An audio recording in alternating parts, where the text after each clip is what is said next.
Muito obrigado, muito boa tarde a todos, cumprimentar todos os presentes, começando naturalmente pelos membros da Comissão Europeia que nos acompanharam, não só ao longo deste longo dia, diria desta sessão de trabalho, mas também no dia de ontem, com reuniões contínuas com as entidades portuguesas e, portanto, foi um trabalho profícuo, importante, diria, de balanço, mas também para prepararmos os longos meses que teremos pela frente de trabalho conjunto e, naturalmente, cumprimentar a Sra. Diretora-Geral da Task Force de Recuperação e Resiliência e o Sr. Subdiretor da DG ECFIN, e nele todos os outros membros. Uma palavra para Recuperar Portugal, para o seu Presidente, Vice-Presidente e toda a equipa que constitui, que alguns aqui estiveram presentes também, por um lado a prestar o seu testemunho e as suas palavras relativamente a todo este processo,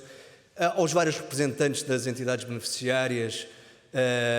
que aqui alguns deles também tiveram a oportunidade de apresentar também o seu testemunho e de quem depende mesmo muito o sucesso deste plano para a sua concretização e, naturalmente, todos os convidados aqui presentes. Portanto, terminamos aqui, agora neste momento, este primeiro evento anual. Penso que começamos verdadeiramente com o pé direito nesta partilha. Também, como já foi dito, muitos de nós conhecíamos só através do ecrã e, portanto, foi um momento importante também, diria, de união. Neste dia, nesta sessão que foi vivida com intensidade, mas eu diria que é a intensidade que tem pautado também a elaboração, a execução deste plano de recuperação e resiliência de Portugal e também o acompanhamento do mesmo, e aproveito aqui também para cumprimentar o professor Pedro Dominguinhos com esta responsabilidade que assumiu da presidência da Comissão de Acompanhamento, que é para nós importante também para garantir que muitas vezes na nossa ocupação diária e da estrutura de missão em particular, com a resolução dos problemas, ultrapassar os problemas, de também ter uma visão que permita na ligação também, de alguma forma, chamar-nos a atenção e espero, ao longo deste tempo, também nos elogiar várias vezes pelo trabalho realizado, que é sinal que as coisas estarão, como certamente irão estar, a correr bem. E diria que, como é evidente, num tão curto espaço de tema, não seria possível percorrer todos os temas, mas fizemos uma viagem, diria, considerável por este plano de recuperação e resiliência, destacando, por um lado, realizações, preocupações, com uma tónica, diria, de otimismo, pelo trabalho já feito, mas, sobretudo, pela capacidade existente para atingirmos os objetivos com que nos comprometemos, e aqui foi dito mais do que uma vez, que este é um plano que não nos foi imposto, portanto, é verdadeiramente um plano negociado, mas é o plano de Portugal e, portanto, é o nosso plano e temos que o assumir dessa forma. Portanto, comprometemos-nos com estes objetivos, com estas metas para atingindo e, portanto, temos este optimismo mesmo, obviamente, reconhecendo todos os condicionalismos que hoje aqui muitos de nós fomos apontando. Portanto, após a sessão de abertura, o Tomás Fidelis teve aqui a oportunidade fez aqui uma viagem com um itinerário, começou pelas 115 medidas, pelos 83 investimentos, pelas 32 reformas, e gostaria de sublinhar aqui o papel importante das reformas, que têm um enorme papel transformativo do nosso país. Um itinerário também por os 341 marcos e metas, a atingir nas diferentes 20 componentes, que já muitos de nós conhecemos de cor nas várias áreas, com vista, no fundo, a alavancar as dimensões da resiliência, da transição digital e também, hoje muito falado, da transição ambiental. Um itinerário por os 16,6 mil milhões, que a breve trecho serão reforçados com uma verba adicional de cerca de 10%, que contribuem de forma decisiva para a recuperação do país e para garantir a resiliência para o nosso futuro. E diria que este adicional só nos traz mais obrigações e também a ambição de nos comprometermos com mais metas que verdadeiramente queremos atingir, precisamos e devemos atingir para esta mesma transformação. E desta viagem saliento o resultado do esforço e dedicação de todos os beneficiários ao longo deste último ano. Temos hoje, como também já foi referido, mas importa sublinhar, 58% da dotação do PRR lançada ao mercado através do lançamento de avisos e de procedimentos de contratação pública, portanto agora vamos ao trabalho. Temos hoje 32% da dotação aprovada com beneficiários diretos e intermediários. Logo a seguir a este primeiro itinerário foi discutido o papel do PRR para a melhoria da competitividade das empresas. Tem sido um tema constante, não só nesta sessão, nos média portugueses, diria na nossa discussão, na discussão diária, a importância deste mesmo plano para esta mesma competitividade, que todos reconhecemos que é determinante não só para o presente, mas sobretudo para o futuro, e diria para o futuro imediato e a médio e longo prazo do nosso país. E, portanto, a implementação destas reformas, destes investimentos, no seu conjunto, são mais um fator que contribui, e acreditamos mesmo nisso, para a melhoria do ecossistema, tornando mais propício ao desenvolvimento das atividades económicas e, diria, em última análise, da competitividade das nossas empresas, que, como é evidente, terá impactos para todos nós. Destacando só alguns exemplos, alguns aqui foram hoje falados, temos o investimento em educação, formação, a capacitação de recursos humanos das várias camadas etárias, que nos permitirá, como país, não perder, diria, a atratividade e manter a trajetória de crescimento na angariação de investimento estrangeiro, nacional, onde o talento, a existência de recursos humanos qualificados é um dos principais atributos diferenciadores reconhecidos ao nosso país. Mas, naturalmente, continua a haver muito caminho a fazer. Destaco também o investimento na administração pública para que seja mais eficiente e digital. Diria, mais próxima do cidadão, e aqui incluo, naturalmente, as nossas empresas, para, obviamente, em última análise, prestar este serviço e também, de alguma forma, reduzir muitos dos custos de contexto que vamos assistindo no nosso ecossistema. Também aqui foi falado, e não posso deixar de destacar, a criação do Banco Português de Fomento, pelo seu papel de reforço da capitalização do nosso tecido económico e no aumento da resiliência financeira. O papel deste banco é exigente, mas fundamental para a melhoria do ecossistema, tornando-o também mais propício ao desenvolvimento das atividades económicas. Este é mesmo, diria, um dos grandes desafios que temos pela frente, naturalmente que nos preocupa pela dimensão, mas que acreditamos e estamos verdadeiramente empenhados para que o mesmo tenha os resultados que são tão necessários para toda a nossa economia. Como não poderia deixar de o fazer, e hoje também tivemos testemunhos disso, destaco as agendas mobilizadoras, que ainda há poucos dias foram apresentadas as 51 agendas aprovadas, com um total, portanto, de 51 consórcios, com 1.222 entidades distribuídas por 156 concelhos de Portugal. Portanto, envolvendo, para além da dispersão, diria, geográfica, de norte a sul do país, mais ao litoral, mais ao interior do país, mas também entidades de diversas dimensões e empresas de diversas dimensões.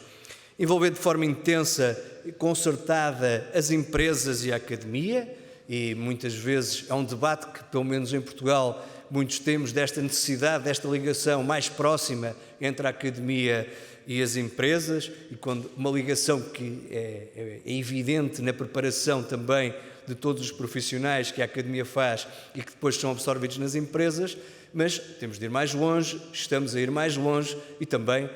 reconheço aqui que tem a ver também com todo o processo que foi feito ao longo dos anos, nomeadamente com a capacidade adquirida com o apoio dos fundos estruturais. E, portanto, é um projeto, ou são projetos que envolvem de forma intensa, concertada as empresas e a academia, como disse, em projetos com ambição, com muita inovação, naturalmente com o risco que acarreta esta mesma inovação e diria com a participação de muitos dos melhores em Portugal. Projetos presentes com olhos postos no futuro, porque, como escreveu Fernando Pessoa, o futuro já é presente na visão de quem sabe ver. Portanto, temos de acreditar nesta visão de todos, mas mesmo todos os envolvidos, arregaçar as mangas e tornar tudo isto possível. E como disse o nosso Primeiro-Ministro, também na apresentação dos consórcios aprovados, que nenhum bom projeto destes mesmos consórcios apresentados deixará de ser concretizado por falta de recursos financeiros. De facto, depositamos muita esperança, mas eu diria que é uma esperança com os pés bem assentes na terra relativamente a estes projetos, a estes consórcios e verdadeiramente pelo sucesso e a forma como as várias entidades se juntaram, partilharam esforços para no fundo, virem a concurso e se apresentarem. Somando o PRR aos recursos disponibilizados no âmbito do novo quadro de financiamento plurianual, há um reforço de financiamento direto às empresas, contando estas com 11 mil milhões de apoio. Estamos a falar de um acréscimo de cerca de 91% relativamente ao ciclo de programação anterior. Eu acho que é um número bastante claro relativamente à importância que damos a estas mesmas iniciativas. Partilhamos da visão, mas também das preocupações que os agentes económicos trouxeram para este debate, seja ao nível da necessidade de pensar a competitividade do tecido económico, diria numa abordagem integradora entre a academia e o tecido empresarial, como já referi, seja ao nível da necessidade do reforço das competências e qualificações da mão de obra, seja também ao nível da investigação ou da identificação de novas áreas de investigação. Hoje tivemos aqui dois bons exemplos no setor do calçado e dos moldes e plásticos também, que têm sido ao longo dos anos e têm que continuar a ser também inspiradores para outros clusters, para outras áreas da nossa mesma economia. O papel transformador do PRR na competitividade da economia portuguesa parte de uma abordagem holística das longas cadeias de valor, pretendendo acelerar a transformação estrutural da economia portuguesa, melhorando o seu perfil de especialização e o seu nível de inovação, através da formação de consórcios sólidos e estruturantes que garantam o desenvolvimento, a diversificação e a especialização de cadeias de valor nacionais, prosseguindo metas objetivas ao nível das exportações, emprego qualificado, investimento em ID. Estes projetos representam uma oportunidade clara para os setores maduros, ou mais maduros, e isso parece evidente, até porque estão mais preparados e habituados a estes mesmos mecanismos, mas também para os setores mais emergentes, como o da bioeconomia sustentável, de onde se poderão obter ganhos assinaláveis, quer ao nível do desenvolvimento de novos produtos, da promoção da descarbonização e da economia verde, quer na potenciação da economia circular na indústria. Também hoje aqui foi referido, nomeadamente o exemplo do calçado e de todo o processo que temos e poderemos ainda fazer. Portanto, resumindo, o PRR está mesmo ao serviço das empresas, está mesmo ao serviço de todo o tecido económico português, tanto pelos investimentos, que direta e indiretamente são dirigidos, mas também pelas reformas que introduz e que favorecem este mesmo ambiente empresarial, como tão amplamente foi mencionado em algumas das intervenções e painéis, sobretudo na manhã, e que vão produzir certamente um impacto duradouro e estrutural para o nosso país. O PRR tem ainda um duplo mérito. Além de direcionar recursos para a recuperação e transformação da economia portuguesa e de alavancar os mesmos em reformas, promove estas transformações de forma integrada e concertada entre os vários agentes. Eu sei que já o repeti várias vezes, mas isto eu diria que é um dos sinais mais importantes. Promove o espírito colaborativo de parceria. E é assim que o tecido empresarial se poderá posicionar nas cadeias de valor globais, assentes em fileiras geradoras de valor acrescentado. O testemunho que aqui foi dado dos dois clusters, ambos reconhecidos internacionalmente pelos seus pares e fortemente exportadores, diria que foi muito claro em relação ao caminho a seguir e certamente estamos a criar nos outras áreas da nossa economia também raízes para garantir a tal sustentabilidade, a tal resiliência que tantos desejamos, não só para dar uma resposta à pandemia, que importa não esquecer como tudo surgiu, mas também criar, no fundo, as condições estruturais para o futuro. Depois, no segundo debate, passamos para um debate importante sobre a transição climática, desafio que se intensifica com os impactos também decorrentes do conflito que observamos na Ucrânia. A componente da transição climática representa 38% do montante total do PRR e é determinante para atingirmos também o objetivo, ou para atingirmos o objetivo da neutralidade carbónica em 2050. Portugal foi, diria, um país pioneiro na forma como declarou o seu objetivo de atingir esta mesma neutralidade carbónica. Felizmente, hoje estamos bem acompanhados e com objetivos muito claros para atingir, mas como é evidente, temos, eu diria que neste caso, o objetivo da neutralidade carbónica não é uma maratona, é sim uma prova de meio fundo e que temos mesmo que fazer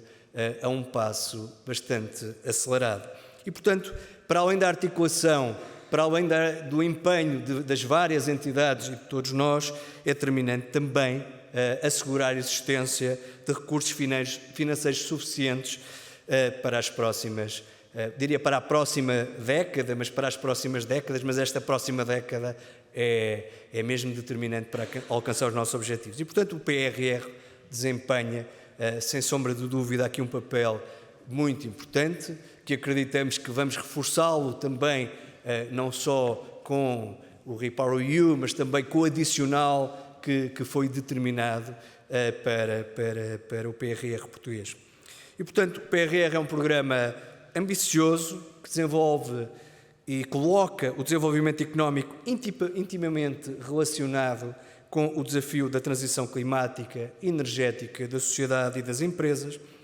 definindo o crescimento económico sustentável como princípio para o aumento da resiliência da sociedade às alterações climáticas. Não é uma opção, é uma necessidade, e coloca no cerne da tomada de decisão, diria, o bem-estar,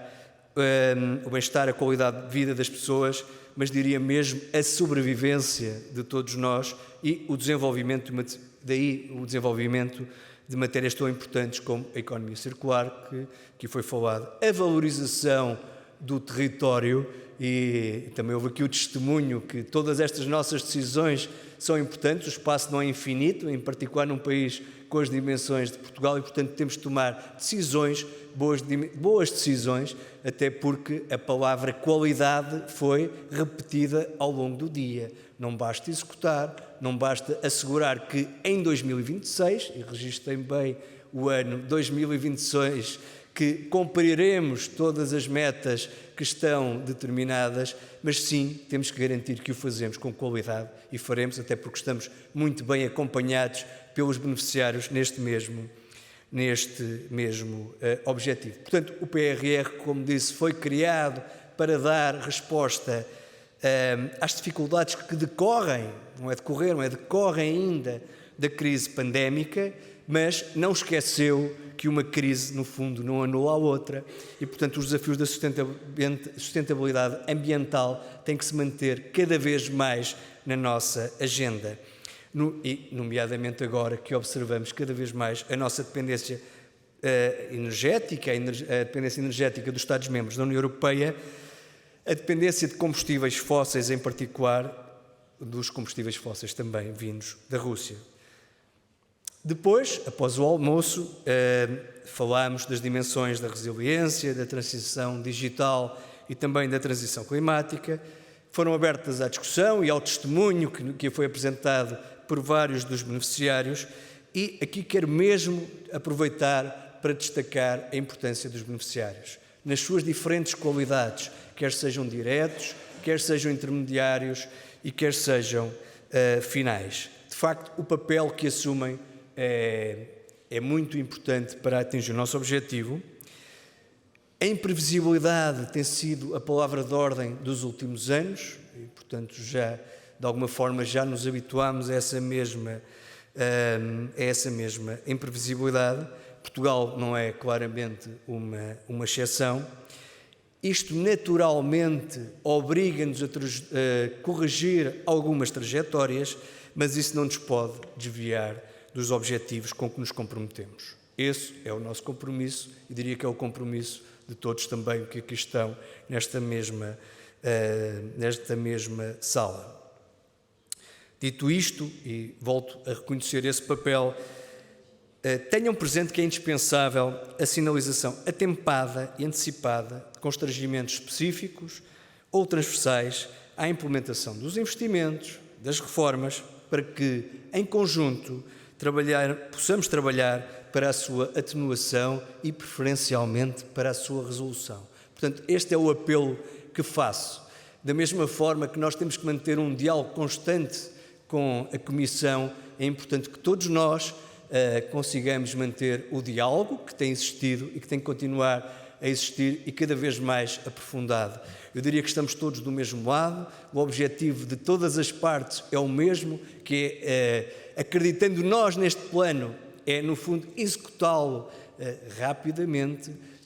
com qualidade, em condições e, portanto, só se partilharmos não só, volto a dizer, as nossas vitórias, mas também as nossas preocupações e alguns dos obstáculos com que nos vamos confrontando, é que conseguiremos, de facto, ultrapassá-los. Portanto, convido todos a um trabalho em matriz, provavelmente menos hierárquico, mais ágil, mais flexível e próximo, que nos dará, portanto, um contributo muito claro para sermos bem-sucedidos. Um plano, como disse, em que acreditamos e que vai dar um importante contributo transformador para Portugal. Evidentemente que não começa tudo agora, o plano,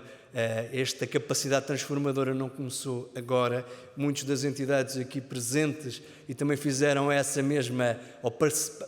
apresentaram essa mesma mensagem também do trabalho que já tem sido feito ao longo do tempo, mas eu apresentei aqui alguns dos números e, sem sombra de dúvida, para esta década temos um conjunto de recursos que não podemos desperdiçar, é uma oportunidade e que vamos certamente todos agarrar. Por fim, permitam-me que dirigem uma palavra à estrutura de Missão Recuperar Portugal, ao seu Presidente, ao Vice-Presidente, a todos aqueles que constituem a equipa, aqueles que vêm desde o início, aqueles que se estão agora a juntar, que finalmente estamos a completar também a equipa que tanto é necessário numa fase de aceleração deste mesmo plano. Felicitá-los pelo trabalho que já foi realizado, pelo trabalho demonstrado, num processo que foi construído praticamente, diria, do zero, em que o modelo de definição e desenvolvimento do próprio modelo se cruzam, diria, no tempo. Portanto, tudo feito com a carruagem em andamento, ou o metro, estou aqui a ver o Presidente da Metro de Lisboa, e, portanto, a dificuldade em conseguir fazê-lo e, portanto, aqui felicitá-los. Naturalmente que nem tudo está bem, há muito que temos a fazer, no dia-a-dia vamos aprendendo, mas acho que, apesar de todas as dificuldades, temos condições para encarar este desafio com o otimismo que também é necessário para mantermos a nossa energia. Portanto, à estrutura de missão, mas também a todos os beneficiários, só posso garantir que teremos muito trabalho a fazer, vamos fazê-lo bem em conjunto. Da minha parte, posso também dar a garantia que não vos vou deixar descansados e, portanto, continuarei a trabalhar no sentido de também ajudar para ultrapassar os obstáculos, mas também para garantir e bater à porta, fazer a chamada, o que for preciso para garantir que cumprimos estes mesmos objetivos. E, portanto, como disse, vamos fazê-lo em conjunto e, como a Sra. Ministra da Presidência referiu na abertura dos trabalhos de hoje, quando persistimos, os resultados aparecem.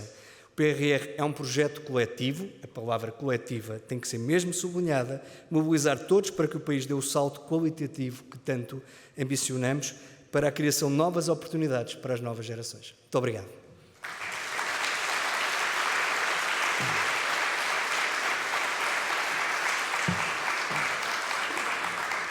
Muito obrigada ao Sr. Secretário de Estado do Planeamento e assim damos por encerrado este nosso primeiro encontro. Foi um gosto estar aqui convosco, agradeço a Recuperar Portugal por esta oportunidade e por esta confiança. Agradeço também aos representantes da Comissão Europeia. Como jornalista é sempre bom aprender porque, tal como os beneficiários, nós acabamos por também falar um pouco pelo público, nós também temos dúvidas e gostamos de saber como é que tudo isto se processa, e esta transparência de que aqui se falou é importante para que possamos ultrapassar todas estas dúvidas, estas coisas que muitas vezes surgem na nossa cabeça quando sabemos que há fraudes. E é isso mesmo que queremos evitar, porque #construir o futuro, é isso que queremos. Muito obrigada, boa tarde, até uma próxima oportunidade. Obrigada.